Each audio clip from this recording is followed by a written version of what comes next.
We're so done with new year, new you. This year, it's more you on Bumble.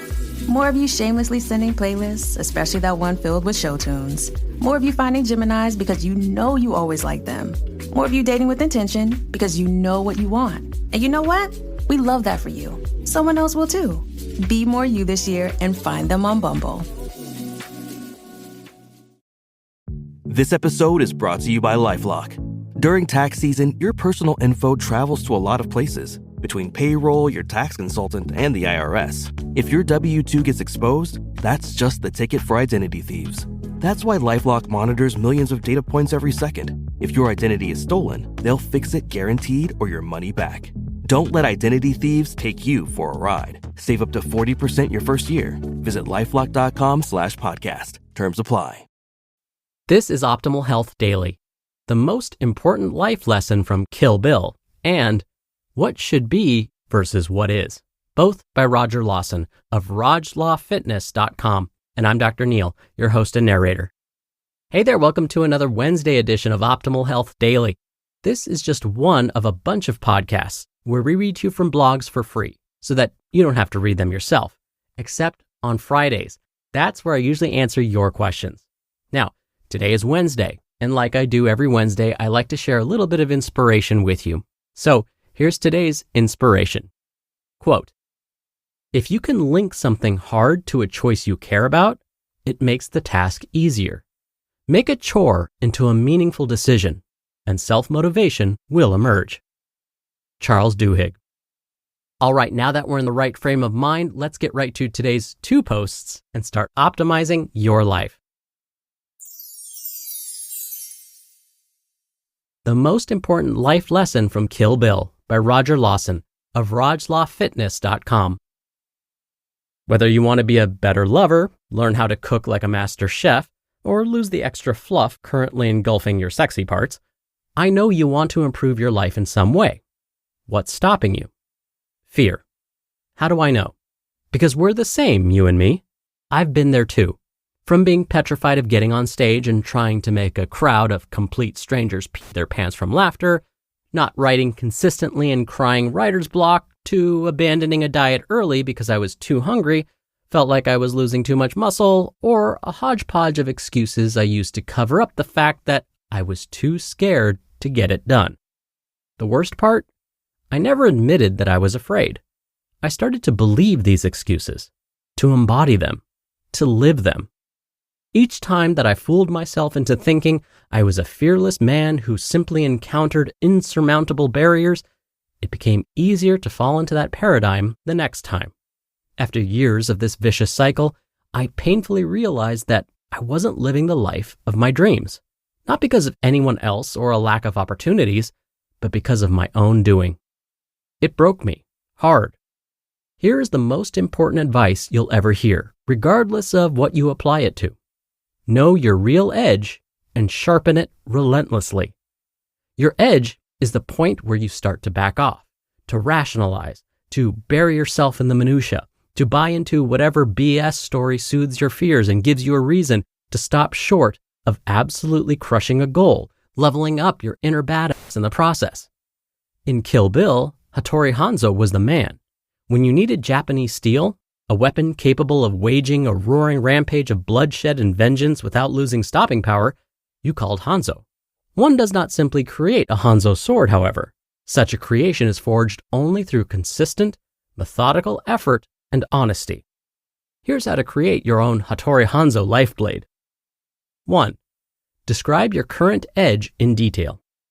Example: I know I could be leaner, but I'm too lazy to consistently track my food intake.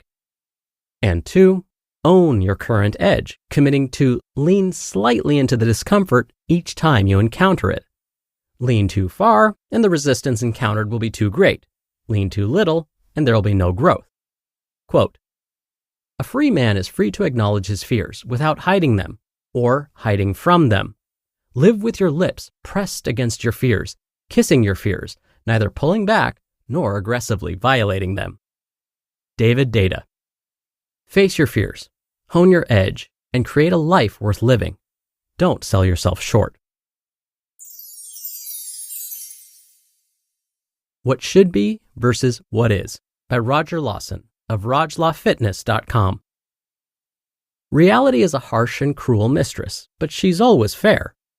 Mark Young, a fellow fitness professional, wrote a post that really got me thinking about the nature of goal achievement. When it comes right down to it, most of the times when we're chasing after a particular goal we're living in our own heads, it straight up kills any chance that we have towards making real progress. Think about it this way. How many times have you encountered someone trying to lose or gain weight? Pretty often, I bet. Now, how many times have you heard that same person swear to the high heavens that they aren't eating that much, or that they're eating like a pregnant giant yet can't gain weight? Probably a good 90% of the time. And these are the people who will spend most of their days spinning their wheels, the physical embodiment of the phrase, traveling without moving. So what gives? Their continued execution deserves some props, but they have no objective tools by which they can measure their progress, and they're going nowhere because of it. Circumference measurements? Objective. The way your clothes fit? Objective. Tracking your food intake and strength gain numbers? Objective. Guessing how much you do or don't eat? Heck no. Having tools like these at your disposal isn't only recommended, but downright necessary because they tell you the most important thing ever. Are you moving closer to your goal?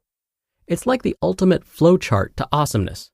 No matter what formulas you follow or other people tell you, if you aren't making any progress towards your goal, you need to ask yourself a few questions. 1. How is your execution? Are you handling your business and doing what you need to do? 2. Have you done this first tip consistently? And 3. Have you given it enough time to work? If you answer yes to these questions, then you need to change something. Don't continue banging your head against the wall of defeat out of some false sense of commitment to a plan that isn't working. Despite your inner voice telling you that it should be working, the reality of the situation is that it isn't. Adjust your course of action and begin using some tools outside of yourself to track your progress. Rinse and repeat until your awesometicity quotient increases by at least 172%. If you answer no to those same questions, you might need to change things up, but guess what?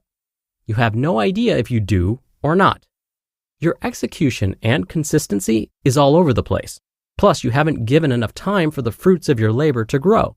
So, even if you do switch things up, you'll probably end up in the same position as the one you just left, constantly stuck in the should-be loop and not addressing the root of what is.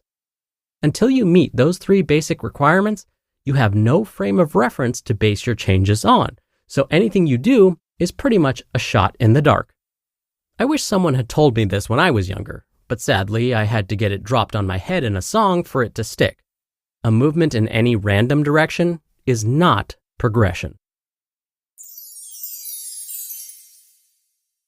You just listened to the posts titled The Most Important Life Lesson from Kill Bill and What Should Be versus What Is, both by Roger Lawson of RajLawFitness.com, and I'll be right back with my commentary.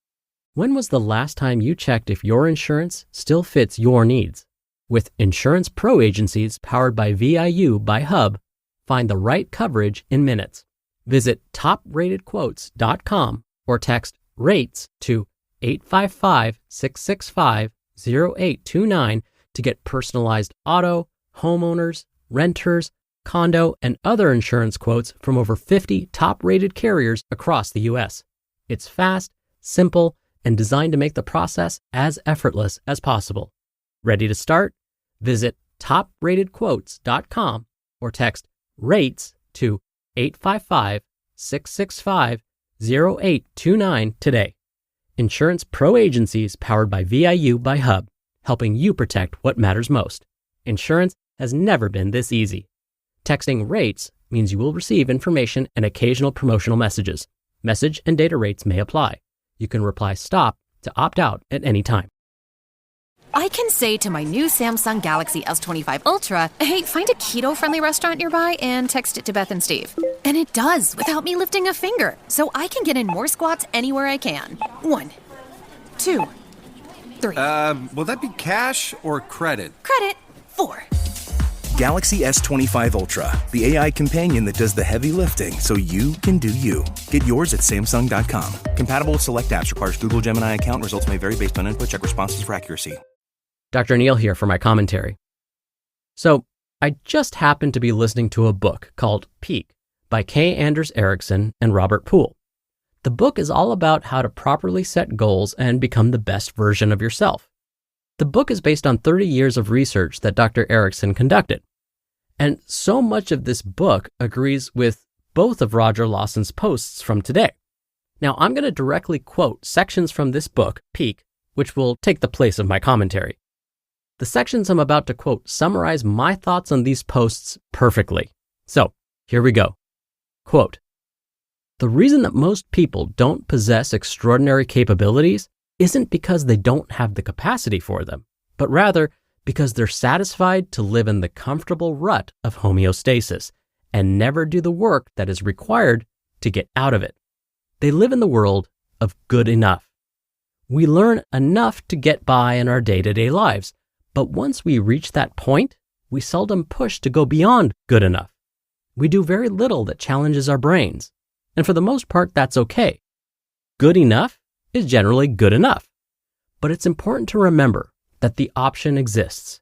If you wish to become significantly better at something, you can. To make things possible that were not possible before, this requires challenging homeostasis, getting out of your comfort zone, and forcing your brain or your body to adapt. Once you do this, it is no longer just a way of fulfilling some genetic destiny. It becomes a way of taking control of your destiny and shaping your potential in ways that you choose." End quote. All right, that'll do it for today. Thank you so much for listening and being a follower or subscribing to this show. Thank you for coming back and listening every day. I hope you have a great rest of your day. And of course, I'll see you back here tomorrow where your optimal life awaits.